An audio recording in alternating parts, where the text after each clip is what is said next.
गुरुर्ब्रह्मा गुरुर्विष्णु गुरुर्देवो महेश्वर गुरुर्साक्षात् परब्रह्म तस्मै श्री गुरवे नमः। कृष्णाय वासुदेवाय हरये परमात्मने प्रणतक्लेशनाशाय गोविन्दाय नमो नमः। कृष्णाय वासुदेवाय देवकीनन्दनाय च नन्दगोपकुमाराय गोविन्दाय नमो नमः। वसुदेवं सुतं देवं कंसचाणूरमर्दनं देवकी परमानन्दम् कृष्णं वन्दे जगद्गुरुं।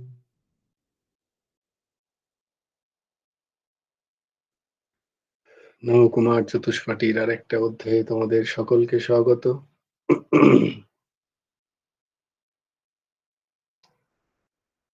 কে বলবে আজকে? অর্ঘ্য বলবি? ও ঠিক আছে, কন্যা কুসুমা বলবে। বলো।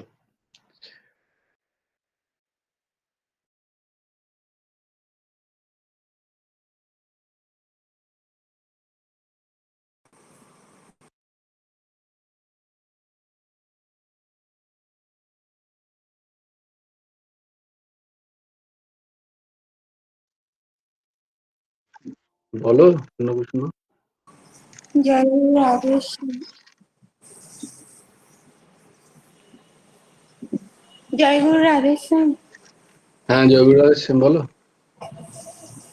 ধর্মক্ষেত্রে কুরুক্ষেত্রে সমবেতাযুজুৎসব মামকাঃ পাণ্ডবাশ্চৈব কিং কুর্বত সঞ্জয়।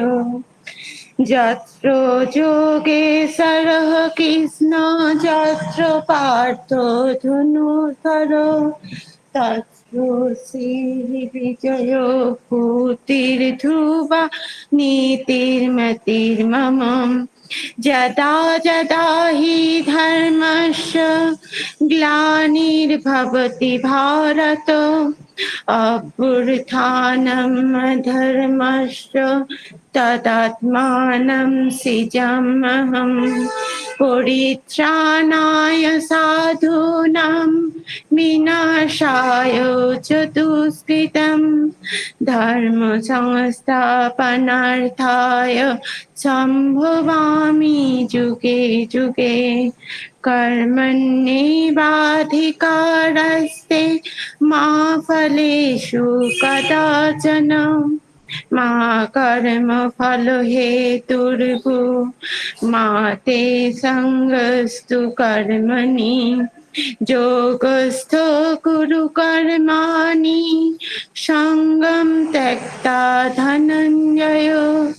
সিদ্ধা সিদ্ধো সমভূতা সমত্বম যোগ উচ্যতে। বিহায় কামাन् যৎসর্বাन् পুমাংশ্চরতি নিঃস্পৃহ। নির্মমো নিরহংকার স শান্তিम् অধিগচ্ছতি। ত্বমেব শরণং গচ্ছ সর্বভাবেন ভারত তৎপ্রসাদাৎ পরম শান্তিম। স্থাनं প্রাপ্স্যসি শাশ্বতम्।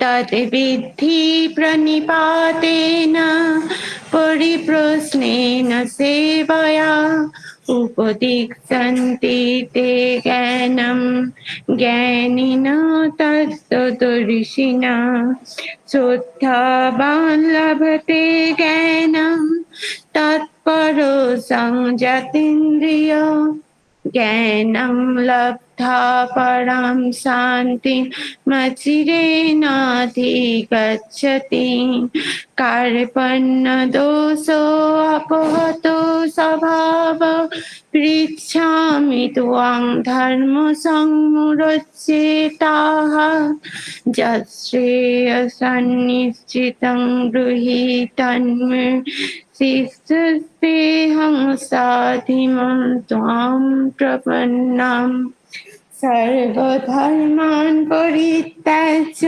मामेकं शरणं व्रज अहं त्वां सर्वपापेभ्यः मोक्षयिष्यामि मा शुचः चञ्चलं हि मनः कृष्ण प्रमाथि बलवत्तिरं तस् निग्रहं मन्ये वायुरिव सुदुष्करम् असंशयं महाबाह मनो दुर्निग्रहं चलम् अभ्यासेन कुतो कौन्तेय वैराग्येन च गृह्यते।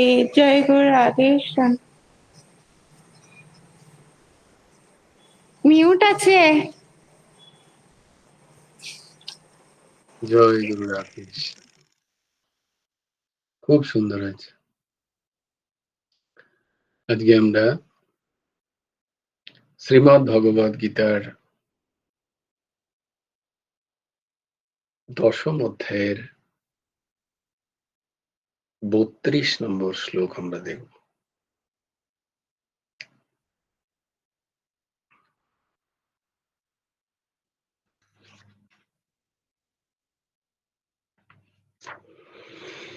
हरि ओम तत्सत्। जय गुरु राधेश्याम। सर्गाणामादिरन्तश्च मध्यं चैवाहम् अर्जुन सर्गाणामादिरन्तश्च मध्यं चैवाहमर्जुन अध्यात्मविद्या विद्यानां बादः प्रवताम् अहम् अध्यात्मविद्या विद्यानां बादः प्रवदतामहम् सर्गाणामादिरन्तश्च मध्यं चैवाहमर्जुन अध्यात्मविद्या विद्यानां बादः प्रवदतामहम्। অর্জুন, হে অর্জুন, স্বর্গাণাম সমস্ত স্বর্গের আদি মধ্যম আদি মধ্য চ অন্তঃ এবং অন্তে অহম এব আমি বিরাজমান।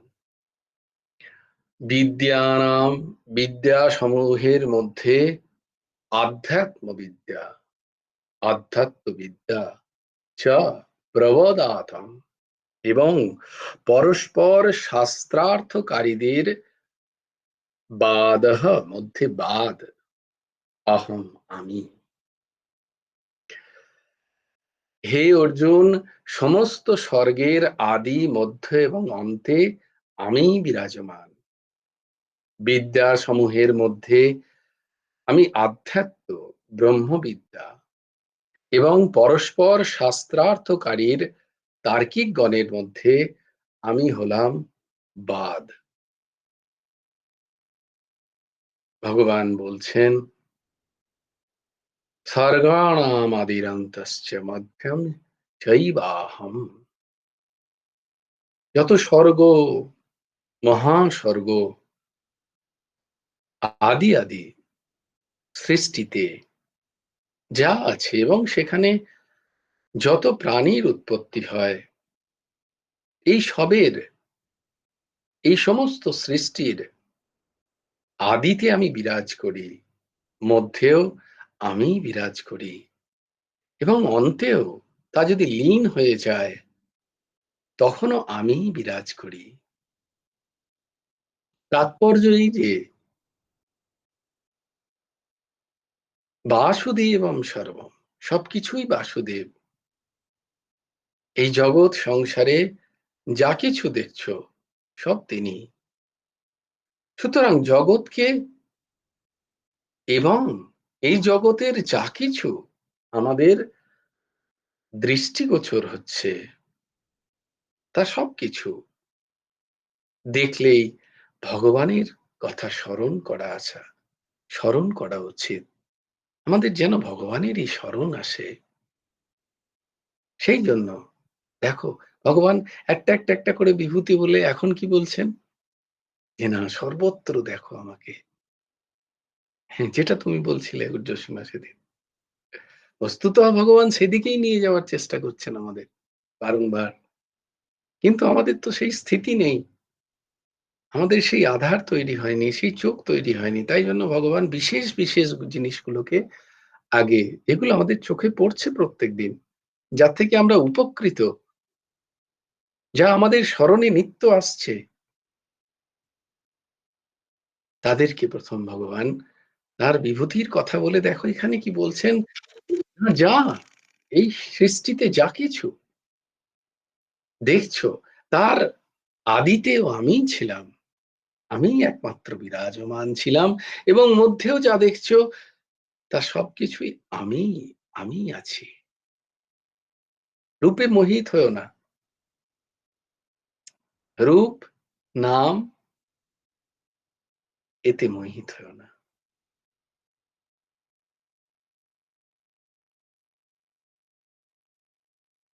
মোহিত হয়েও না মানে সেটাকে সেটাকে ধরে থেকো না। সেটার তত্ত্ব তো সেটাকে জানো, সেটাকে উপলব্ধি করার চেষ্টা করো। সেদিন একটা খুব সুন্দর কথা বললেন এক মহাত্মা, যে যখন আমরা কোনো মহাপুরুষের কাছে যাই, যাকে আমরা শ্রদ্ধা করতে পারি,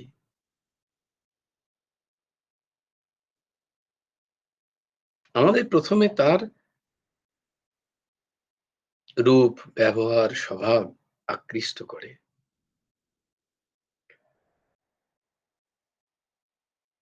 কিন্তু এগুলো খুব বেশি আধ্যাত্মিক রাস্তায় খুব বেশি উপকারী নয়। কোনটা উপকারী? না, মহাত্মার কাছে গিয়ে আমি যে কথা শ্রবণ করলাম, যা তিনি আমার জন্য বললেন,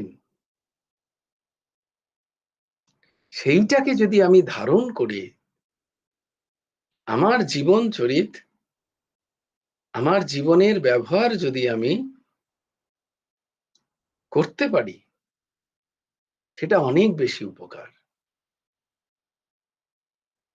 মহতের সংসর্গ তো অবশ্যই একটা পরিবর্তন আনেই, কিন্তু নিরন্তর করতে হবে তাহলে।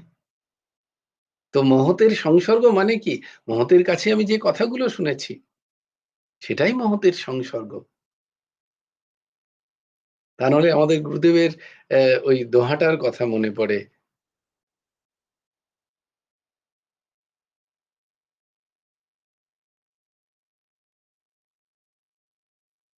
मछली रहकर अगाध जल में जल का कनिका पीता। মাছলি, মাছলি মানে মাছ, অগাধ জলে সে নিরন্তর ঘুরে বেড়াচ্ছে, কিন্তু সে জল খায় কতটুকু? একটুখানি, জলের কণিকা মাত্র সে গ্রহণ করে। বলে गुरु का पास हरदम रहकर ऐसे थोड़ी जानता। যতটা আমাদের আধার হবে আমরা ততটাই গুরুদেব আমাদের কাছে প্রকাশিত হবেন। তাই আগে নিজের আধার তৈরি করতে হয়।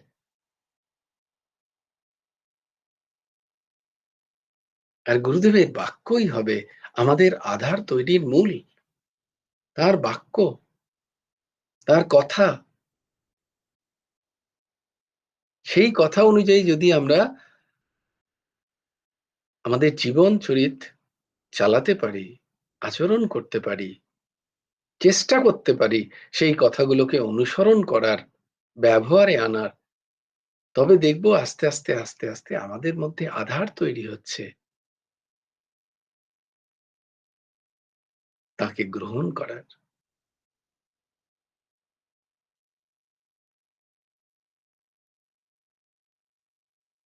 তাই ভগবান তারপরেই বললেন, আধ্যাত্ম আধ্যাত্ম বিদ্যা বিদ্যানাম। যে বিদ্যায় মানুষের কল্যাণ হয় তাকে বলা হয় আধ্যাত্ম বিদ্যা। কল্যাণ মানে কি? কল্যাণের সংজ্ঞা কি? কি বলবে? বারবার বারবার জন্মে না গো, মনুষ্য বাহ! জন্ম বাহ! বলুন। অসাধারণ, অসাধারণ, অসাধারণ। এটাই কল্যাণের সংজ্ঞা। এটাই কল্যাণ। আর কোন কল্যাণ নেই জগতে। আর বাকি সব অকল্যাণ। একমাত্র কল্যাণ এটাই যে বারংবার আসা যাওয়ার যে সংস্কৃতি, যে সংস্কৃতর চক্করে আমরা পড়ে আছি, তার থেকে বেরিয়ে যাওয়াটাই হচ্ছে কল্যাণ। তার থেকে নিবৃত্ত হওয়া, তার থেকে নিষ্কৃতি পাওয়াই হচ্ছে কল্যাণ। বাকি আর কোনো কিছু কল্যাণ নেই। বাকি যেখানে যত কল্যাণের সন্ধানে যাই, অন্ততঃ অকল্যাণের সাথেই মিলিত হই আমরা। কল্যাণ কোথাও নেই। এটাই হচ্ছে কল্যাণ। পুনরপি জননম, পুনরপি মরণম, পুনরপি জননী জঠরে শয়নম। এবার এক জননী, আবার অন্যবার আরেক জননী। সেটা মনুষ্য জননী হতে পারে।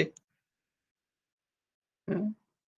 সেটা গরু, ছাগল, ভেড়া,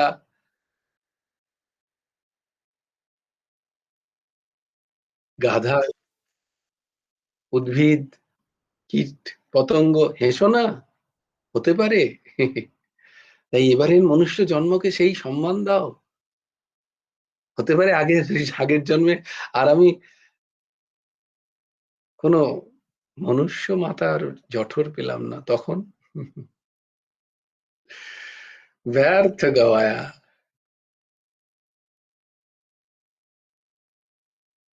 কবিরজির একটা দোহা আছে এরকম, হে মূর্খ ব্যর্থ গবায়া ये समय।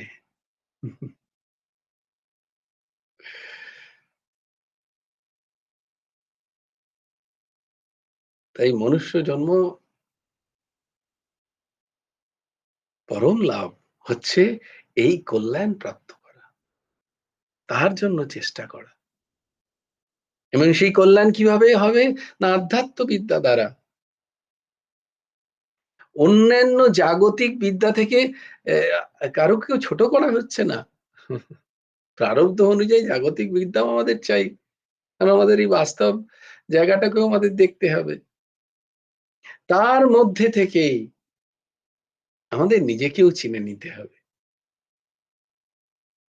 এটাই হচ্ছে আধ্যাত্মবিদ্যা।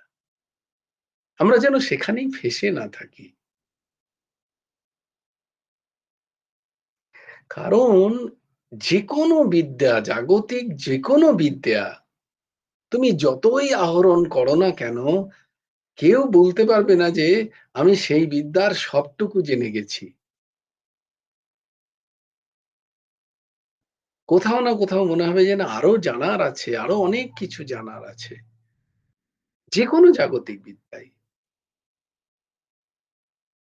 যত শিক্ষা তাতে জানা কিন্তু বাকি থেকেই যায়।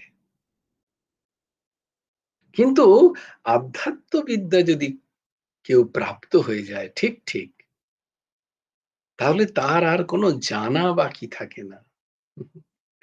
যে বিদ্যা প্রাপ্ত হলে আর কোনো জানা থাকে না, জানার থাকে না, আর কোনো বিদ্যা প্রাপ্তি অবশিষ্ট থাকে না, তাই হলো আধ্যাত্ম বিদ্যা।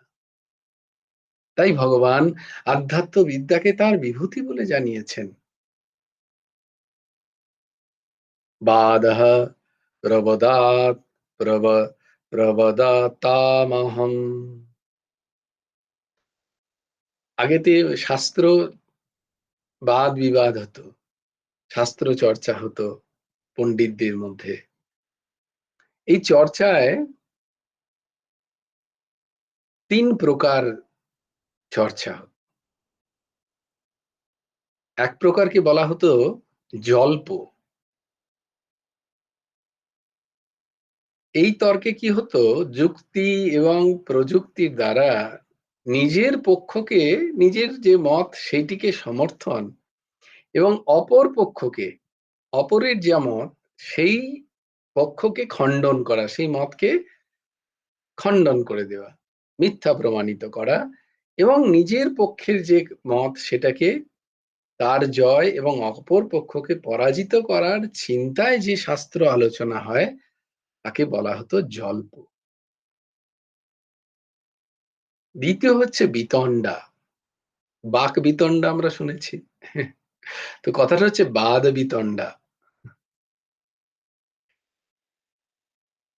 নিজে কোনো পক্ষে না থেকে অপর পক্ষের মতকে যুক্তি জালে খণ্ডন করার জন্য যে শাস্ত্র আলোচনা তাকে বলা হয় বিতণ্ডা।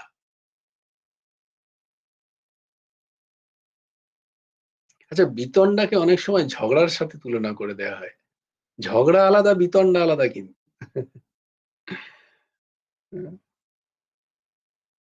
বিতণ্ডায় অন্য পক্ষ যদি আবার যুক্তি সহকারে তোমাকে খণ্ডন করে দেয় তাহলে সেটাও কিন্তু একটা বিতণ্ডা।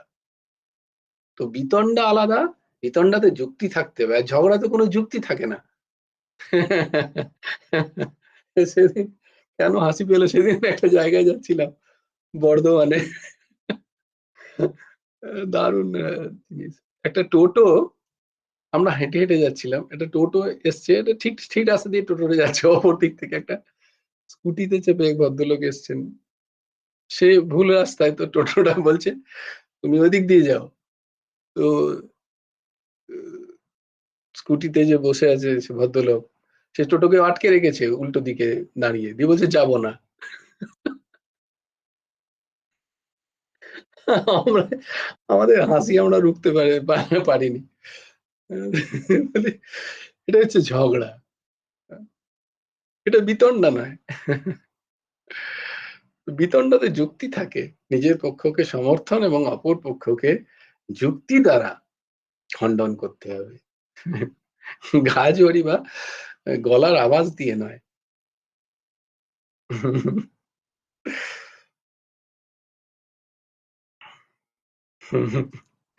আবার একটা মনে পড়ে গেল, আমি যখন তো হায়ার সেকেন্ডারি পড়তাম এরকম বর্ধমানে, আমাদের ছাদ থেকে দেখা যেত সামনে, আমাদের সাথে কোনো পরিচয় ছিল না, দূর থেকে দেখা যেত আর কি, মাঝখানের জায়গাটা খালি।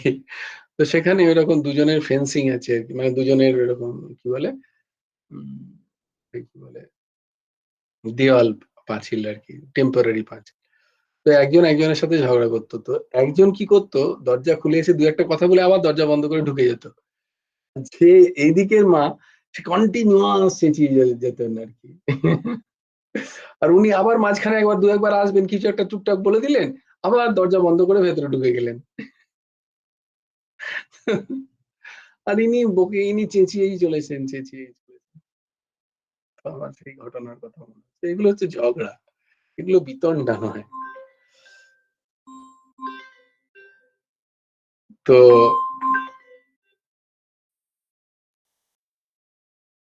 অপর পক্ষের মতকে যুক্তিজালে খণ্ডন করার জন্য যে শাস্ত্রার্থ তাকে বলা হয় বিতণ্ডা। আর হচ্ছে সর্বোপরি হচ্ছে বাদ। বাদ হচ্ছে কোনো পক্ষপাতিত্ব নয়। ধরো কোনো একটা তোমার একটা কোনো সংশয় জাগলো শাস্ত্রের কোনো কথায়, আমারও কোনো সংশয় জাগলো, আমরা বললাম, দুজনে মিলে চলো বসি। এই শাস্ত্রের ওই বিষয়টা আমি আমার মত রাখলাম, তুমি তোমার মত রাখলে। এই দুজনের মতের মধ্যে আমরা দেখলাম কোনটি অত্যন্ত যুক্তিযুক্ত। কাউকে খণ্ডন মণ্ডন নয়, বিতণ্ডা নয়, তোমারটা ভুল আমারটা ঠিক নয়, তোমারটাও ঠিক হতে পারে আমারটাও শুনে নাও একটুখানি, যদি তোমার মনে হয় ঠিক, তাহলে একটা উন্নত একটা সমাধানে পৌঁছবো শাস্ত্রের যে সমস্ত জটিল তত্ত্ব। তাই জন্য কোনো পক্ষপাতিত্ব নেই এখানে, কোনো পক্ষকে না সমর্থন না অন্য পক্ষকে অসমর্থন বা খণ্ডনের চিন্তা ভাবনা এখানে নেই। শুধু তত্ত্ব নির্ণয়ের জন্য কোন একটা বিষয়, কোন একটা শাস্ত্রের গভীর তত্ত্বকে নির্ণয়ের জন্য নিজেদের মধ্যে বিচার বিনিময় করাকে বলা হয় বাদ। তাই ভগবান এখানে নিজেকে এই শাস্ত্র চর্চাতে যে বাদ পরম্পরা, এই বাদ সংস্কৃতি, সেটাকে তিনি বলছেন তাঁর বিভূতি। আচ্ছা, আধ্যাত্মবিদ্যা এবং রাজবিদ্যা, আমরা দেখেছি না রাজবিদ্যা এবং রাজগুহ্য যোগ। হ্যাঁ, আধ্যাত্মবিদ্যা এবং রাজবিদ্যার মধ্যে একটা সূক্ষ্ম পার্থক্য এটাই যে আধ্যাত্মবিদ্যা হয় নিরাকার, নির্গুণ, ব্রহ্মকে জানা, যে বিদ্যার দ্বারা সে ব্রহ্ম উপলব্ধি হয়। আর রাজবিদ্যা কি? রাজবিদ্যা মানে এই সব কিছু, যা কিছু আমরা এই জগতে আমাদের কাছে দর্শন হচ্ছে, এই সব ভগবান। হ্যাঁ, ভগবান কোনো একটা রূপ নন, ভগবান কোনো একটা গুণের আধার নন, ভগবান আহ, অগণিত অগুন্তি অনন্ত গুণের আলয় গৃহ তিনি। নির্গুণ মানে তিনি সত্য রজ তম গুণের পরে, সত্য রজ তম গুণের অধীনে নন, এইটা বলা হয় তাকে নির্গুণ। কিন্তু এই যেটা আমরা দেখছি এই বিভূতি, এখানে যা যা গুণ দেখা যায় এই সব কিছু ভগবানের থেকে, এই ভাবনাও হচ্ছে, এটা হচ্ছে রাজবিদ্যা। ভগবান কোনো একটা গুণ নয়, সব গুণের আধার তিনি।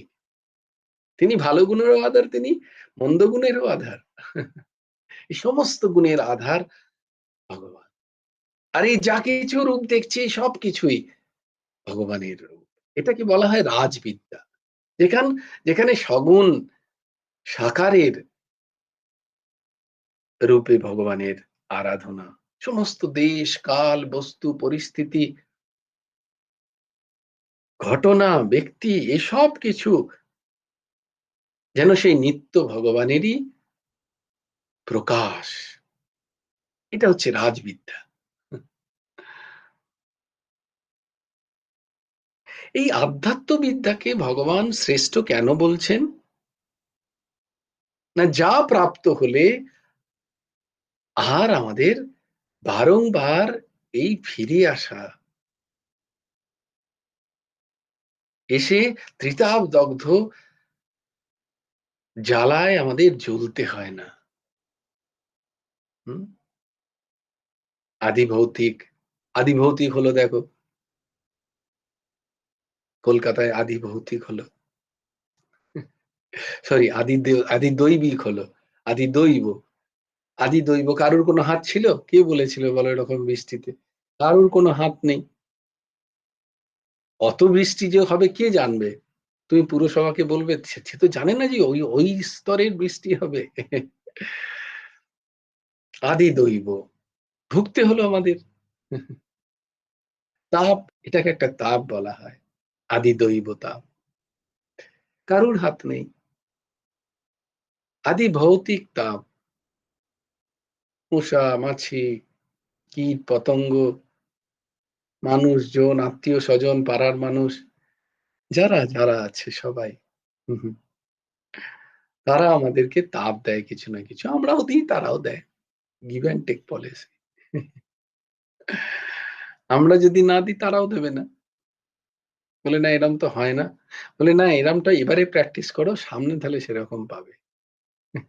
সেটা আমি বলছি না, শাস্ত্র বলছে। সুখ দিলে সুখ পাবে বন্ধু, আর ব্যথা দিলে পাবে ব্যথা। তাই তোমার প্রারব্ধে এবারে যে ব্যথাগুলো আছে সেগুলো নিয়ে নাও, দিও না কাউকে। যদি দাও সেগুলো আবার ফিরে আসবে। কারণ এবারে যেগুলো পাচ্ছ সেগুলো তোমারই দেওয়া কাউকে না কাউকে তুমি পাচ্ছ। কারোর তোমাকে কোনো ব্যথা দেওয়ার ক্ষমতা নেই। নাই কেউ তোমাকে কোনো সুখ দিতে পারে।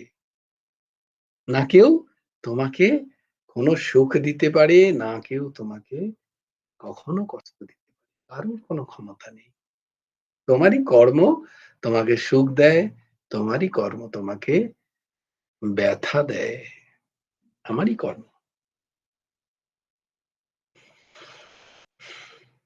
তাই এর থেকে আদিদৈবী, আদিভৌতিক, আধ্যাত্মিক তাপ, মানসিক যন্ত্রণা, শরীর কোথায় যাবে? শরীরটাকে ফেলে তুমি কোথায় যাবে? মনটাকে ফেলে যাবে কোথায়? কার কাছে গিয়ে থাকবে? কোন দেশে গিয়ে থাকবে? কোন পরিস্থিতিতে গিয়ে তুমি থাকতে চাও যেখানে তোমার মন থাকবে না তোমার সাথে?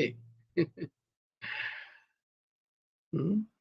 তাই আধ্যাত্মিক তাপ থেকে কোনো নিষ্কৃতি নেই। হ্যাঁ, আছে নিষ্কৃতি বলে নিষ্কৃতি নেই কি বলে হ্যাঁ আছে তো। ঐকান্তিক দুঃখ নিবৃত্তি আছে বলে যেখানে আছো সেইখানে থেকে যা যা পাচ্ছ সেগুলো সহ্য করো। আর কাউকে কষ্ট দিও না, নিরন্তর ভগবানের নাম করো। ঐকান্তিক দুঃখ নিবৃত্তি হবে। বড় বড় দুঃখ এসেও তোমার উপর দিয়ে চলে যাবে, কিন্তু তোমার কোনো বোধ হবে না। নিজেই অবাক হয়ে যাবে। হ্যাঁ, মন তো কই আর কষ্ট দিচ্ছে না। আগেতে যেমন দিত, কেউ কিছু বললে কত খারাপ লাগতো, এখন তো আর কিছু খারাপ লাগছে না। এই এবার মন তৈরি হচ্ছে। এই মন নিয়ে তুমি যেখানে যাবে কেউ তোমাকে কষ্ট দিতে পারবে না। কারণ মন তোমাকে কষ্ট দিতে পারবে না। তার যেকোনো পরিস্থিতি হোক, যেকোনো মানুষই আসুক না কেন, যারই সঙ্গ করো না কেন, পরিস্থিতি, ব্যক্তি, ঘটনা, কেউ তোমায় ছুঁতে পারবে না। যদি মন না তোমার সেগুলোকে ছোঁয়ে। তাই আমাদের মনকে রেখে কোথায় যাবে? কোনো উপায় নেই। আধ্যাত্মবিদ্যা ছাড়া। নান্য পন্থা বিদ্যাতে নায়। অন্য কোনো পন্থা নেই। ভোগাবে। যারা মনকে জিতে নিতে পেরেছে তারাই বলার ক্ষমতা রাখে, আসিব যাইব কৃষ্ণ বুঝিব। তাদের মুক্তি চাই না। তারা আসতে চান বারংবার। জনকল্যাণের জন্য, লোকসংগ্রহের জন্য, জগতের কল্যাণের জন্য তারা আসেন। নিঃস্বার্থ।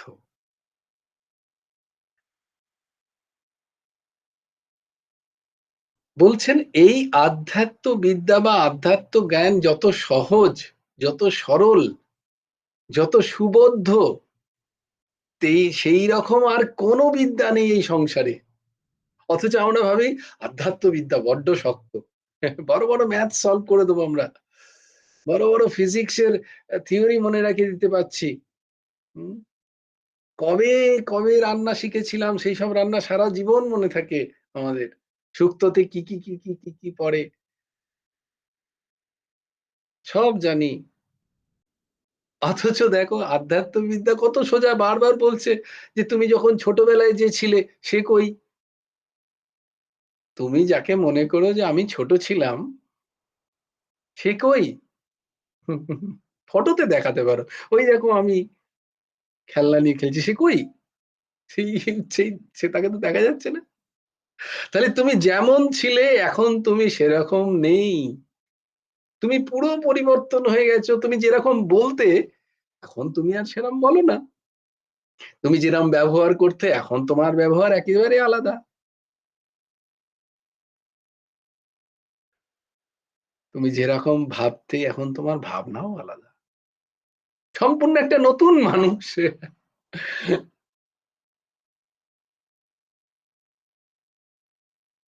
কিন্তু আমি ছিলাম, আমি পরিবর্তিত হয়েছি এবং আমি আছি, এই যে থাকার ভাবটা, যে দর্শন করছে সেটি তুমি।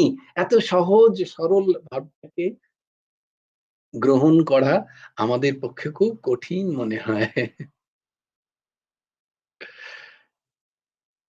এটাই আধ্যাত্মবিদ্যা। আমি শরীর নই, শরীরের সাথে সম্পর্কযুক্ত বিষয় আমার নয়।